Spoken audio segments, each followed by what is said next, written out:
Hello student, यदि आप हमारे इस चैनल पर नए हैं तो चैनल को सब्सक्राइब कर लीजिए और बेल आइकन को प्रेस कर लीजिए ताकि आने वाली हर वीडियो की नोटिफिकेशन आप तक पहुंच सके। हेलो, तो नमस्कार विद्यार्थियों। आज के इस वीडियो में हम आप सभी लोगों का स्वागत करते हैं इस राजन क्लासेस चैनल पे। तो आज की इस वीडियो में हम आपको कक्षा 12 जो कि एनसीईआरटी पैटर्न पे है और विषय है आपका रसायन विज्ञान।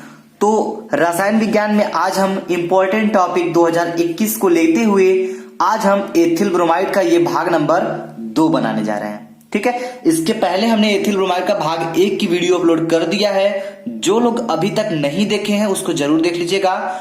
उसको देखने के बाद भाग 2 देखिएगा, तब आपको अच्छे से समझ में आएगा। ठीक है, चलिए, तो उम्मीद करेंगे कि आप लोग यदि वो नहीं देखे हैं तो उसको देख लीजिएगा। आइए इसके बाद हम इस वीडियो को स्टार्ट करते हैं।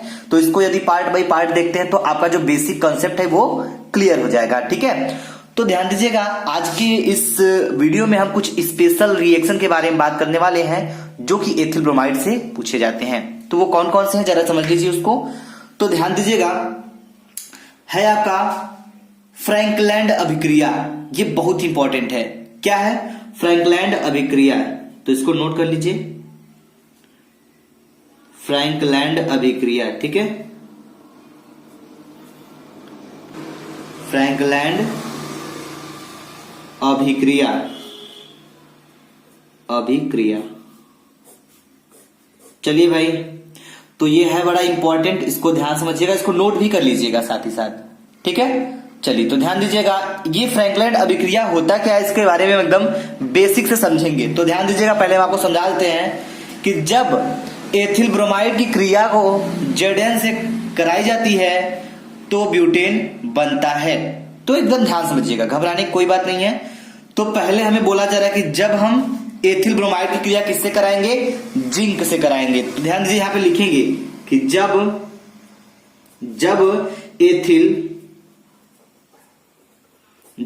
एथिल ब्रोमाइड की क्रिया किससे करवाएंगे? जिंक से करवाएंगे। Zn, जिंक मतलब जस्ता होता है, जिंक। ठीक है, यहां लिख देते इसका नाम हम। जिंक से कराई जाती है तो क्या बनता है? तो ब्यूटेन बनता है। ठीक है, क्या बनता है? ब्यूटेन बनता है। ध्यान दीजिएगा, क्या बन रहा है भाई? ब्यूटेन बन रहा है। तो ब्यूटेन का जिनको सूत्र नहीं पता है, चलिए हम उनको भी बता देंगे। तो ब्यूटेन बनता है, तो इस प्रकार की जो अभिक्रिया होती है उसे हम फ्रैंकलैंड अभिक्रिया कहते हैं। चलिए यहां पे लिख लीजिएगा, इस प्रकार की अभिक्रिया को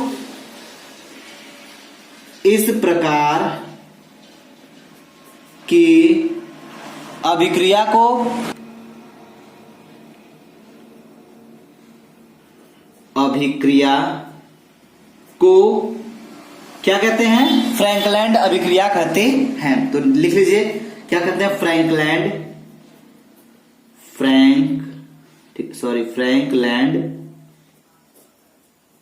अभिक्रिया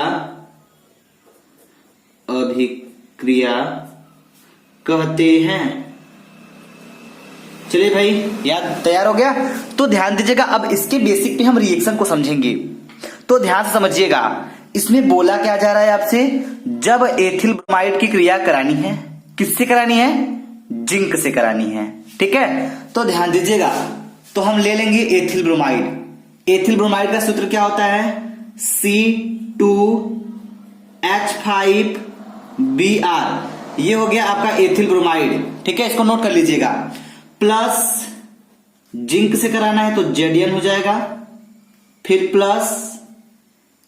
फिर किससे कराना है? एथिल ब्रोमाइड से कराना है। तो एक काम करेंगे, हम एथिल ब्रोमाइड की एक मात्रा और ले लेंगे हम। समझिएगा कैसे? तो ये जो C2H5Br इधर लिखे हैं वही चीज हम इधर लिखेंगे, बस करेंगे क्या? Br को हम आगे कर दिए, बाकी C2H5। समझ में आया? चलिए एक बार फिर से क्लियर कर देते हैं। जब एथिल ब्रोमाइड की क्रिया, तो एथिल ब्रोमाइड की क्रिया है तो एथिल ब्रोमाइड यहां लिखा गया है, प्लस जिंक हो गया, फिर एथिल ब्रोमाइड हम लिख दिए, ठीक है। तो एथिल ब्रोमाइड की क्रिया जिंक से करा रहे हैं, तो ध्यान दीजिएगा इस एथिल ब्रोमाइड में हुआ क्या है, Br आगे आ गया है और C2H5 पीछे हो गया, बाकी सेम वही है, ठीक है। तो यदि आपको ये रिएक्शन समझ में आ रहा है तो प्लीज वीडियो को लाइक करते रहिएगा और फटाफट शेयर कर दीजिएगा, ठीक है। जो अभी तक चैनल को सब्सक्राइब नहीं किए वो चैनल को सब्सक्राइब भी कर लेंगे। आइए इसके आगे समझते हैं। तो हमारा बनेगा क्या, ब्यूटेन बनेगा। चलिए भाई ब्यूटेन बनाते हैं।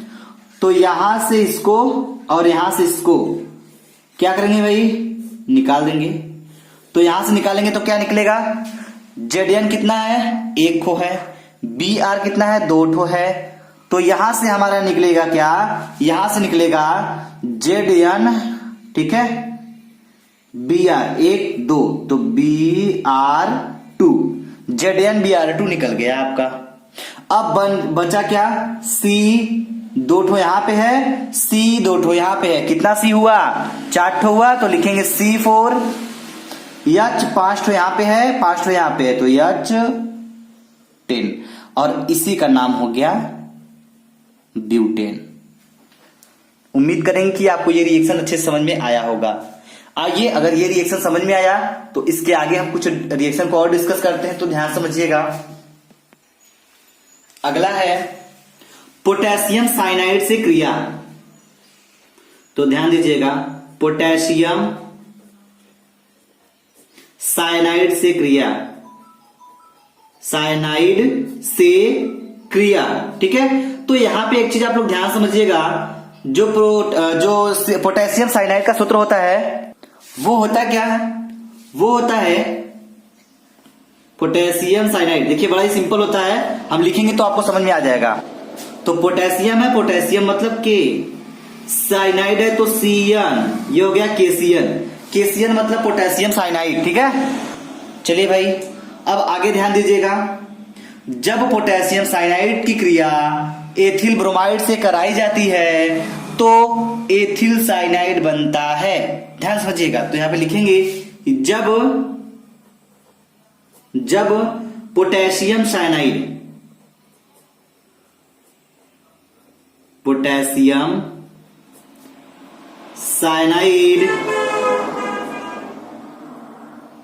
ठीक है, पोटेशियम साइनाइड की क्रिया क्या होती है, एथिल ब्रोमाइड से कराई जाती है, एथिल ब्रोमाइड से कराई जाती है। तो क्या होता है भाई, जब एथिल ब्रोमाइड से कराई जाती है तो एथिल साइनाइड बनता है, एथिल साइनाइड बनता है, ठीक है भाई। चलिए ध्यान दीजिएगा, तो जो एथिल साइनाइड बन रहा है उसको हम बना के दिखाते हैं। तो ध्यान दीजिएगा, इसमें बोला गया कि जब पोटेशियम साइनाइड, तो पहले हम एथिल ब्रोमाइड ले लेते हैं क्योंकि एथिल ब्रोमाइड से क्रिया करानी है।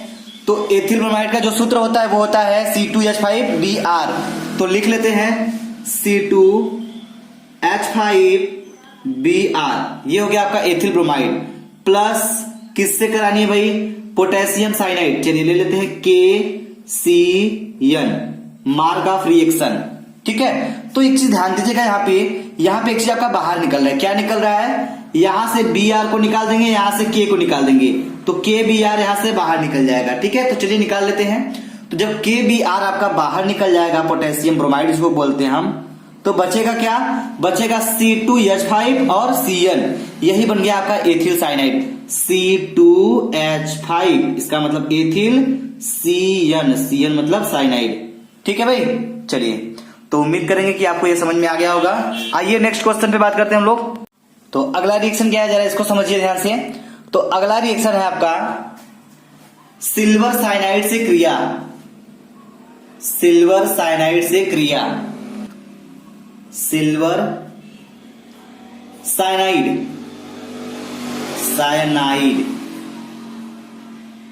से क्रिया। तो सिल्वर साइनाइड का जरा सूत्र क्या होता है, जरा इसके बारे में हम लोग डिस्कस कर लेते हैं। तो ये सूत्र होता है Ag मतलब सिल्वर, Cn मतलब साइनाइड। तो ये हो गया आपका AgCl मतलब सिल्वर साइनाइड का सूत्र। चलिए तो इस रिएक्शन को हम लोग बड़े बेसिक से खोलने वाले हैं, तो ध्यान समझिएगा। पहले ये डिस्कस कर लेते हैं कि सिल्वर साइनाइड से जब क्रिया होगी एथिल ब्रोमाइड की तो क्या बनेगा। तो हम आपको बता दें कि जब एथिल ब्रोमाइड की क्रिया सिल्वर साइनाइड से कराई जाती है तो एथिल आइसोसाइनाइड बनता है। अब आइसोसाइनाइड क्या होता है, चलिए हम आपको रिएक्शन करते समय समझा देंगे, ठीक है। तो पहले इसके नोटेशन को लिख लेते हैं कि जब एथिल ब्रोमाइड,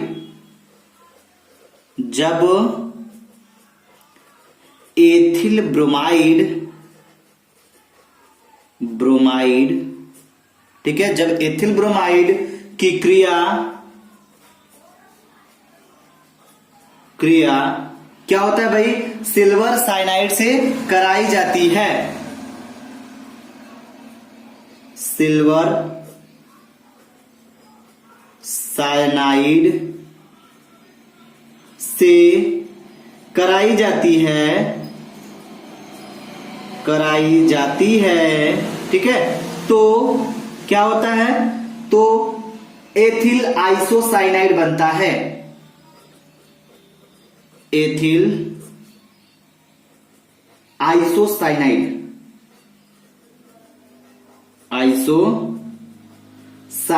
बनता है, चलिए भाई अब हम इसके लाजवाब रिएक्शन को समझने जा रहे हैं। तो एक चीज ध्यान दीजिएगा, पहले एथिल ब्रोमाइड के सूत्र को हम यहां लिखेंगे। तो एथिल ब्रोमाइड का सूत्र क्या हो जाएगा, C2H5Br, ये हो गया आपका एथिल ब्रोमाइड। चलिए इसका नाम लिख लीजिए सब लोग। तो इसका नाम हो गया क्या, एथिल ब्रोमाइड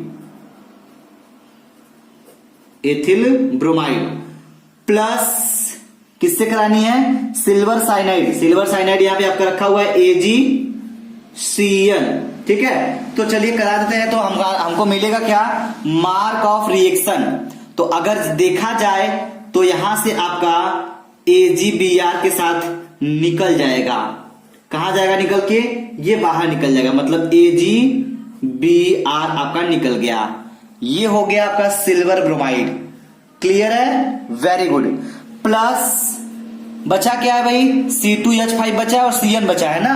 तो ध्यान दीजिएगा C2H5 लिखेंगे हम, C2H5 हो गया, ठीक है। अब लफड़ा होगा Cn में, अगर Cn रहेगा तो साइनाइड बन जाएगा, लेकिन एथिल के बाद आइसोसाइनाइड बनाना है तो होगा क्या, Cn नहीं लिख के हम NC लिख देंगे। अगर NC लिखेंगे तो इसे आइसोसाइनाइड पढ़ा जाएगा, वही Cn लिखेंगे तो साइनाइड पढ़ा जाएगा। तो ये हमारा Cn को हम NC लिख देंगे, तो ये हमारा बन जाएगा आपका एथिल आइसोसाइनाइड, जो कि यहाँ पे दिया गया है, ठीक है। इसका नाम भी दिया गया है, नाम नोट कर लीजिए। और उम्मीद करेंगे कि आपको हमारे द्वारा बताए गए ये कुछ रिएक्शन आपको समझ में आए होंगे। तो इसका एक पार्ट और लेंगे हम, जो कि बड़ा ही शानदार बहुत इंपॉर्टेंट रिएक्शन होगा। फिर उसके बाद इस टॉपिक को हम क्लियर कर लेंगे, ठीक है। फिर नेक्स्ट टॉपिक को ध्यान देंगे। तो ध्यान दीजिएगा, इसके भाग 2 को देखने से पहले यदि भाग 1 नहीं देखें तो उसको जरूर देखिएगा, ठीक है। उसको देखने के बाद इसको देखेंगे तो बड़ा मजा आएगा, और रिएक्शन तो यूं खेलेंगे आपकी समझ में नहीं आएगा, ठीक है। Thank you very much. अभी तक जिन्होंने नहीं सब्सक्राइब किया है चैनल को, वो चैनल को सब्सक्राइब कर लें, ठीक है, क्योंकि ऐसे ही लेटेस्ट वीडियो आपको मिलती रहे। Thank you very much. जय हिंद, जय भारत।